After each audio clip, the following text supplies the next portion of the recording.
Bonsoir à tous, bienvenue sur Actu.Guyane.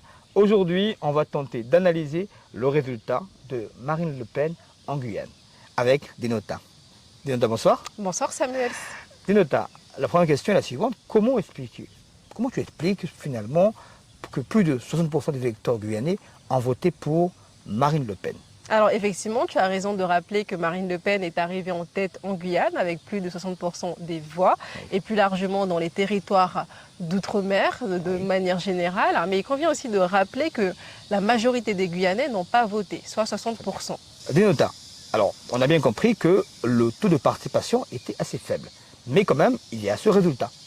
Explication. Alors ce vote pour Marine Le Pen s'explique selon moi par un certain nombre de facteurs. Il y a notamment tout un contexte lié à la crise sociale, au chômage, l'insécurité et à la crise migratoire que traverse actuellement la Guyane. Il y a effectivement une partie de la population qui considère qu'il y a trop d'immigrants en Guyane, que les immigrés profitent des aides sociales et qui leur imposent en quelque sorte leur culture. À tout cela, il faut venir ajouter le contexte lié à la crise sanitaire avec les confinements, le pass sanitaire et le pass vaccinal qui n'a pas trop plu à la population. Donc il y a ce sentiment que l'État est incapable de répondre de manière pérenne face aux problématiques des Guyanais. Mais j'estime quand même que voter pour Marine Le Pen, c'est oublier le poids de notre histoire qui est lié à la colonisation, à l'esclavage, au racisme, et c'est surtout oublier, Albert, que la Guyane s'est en partie construite grâce à l'immigration. Dinota, si j'ai bien compris, tu dis imposer sa culture, mais la Guyane est bien composée de plusieurs cultures.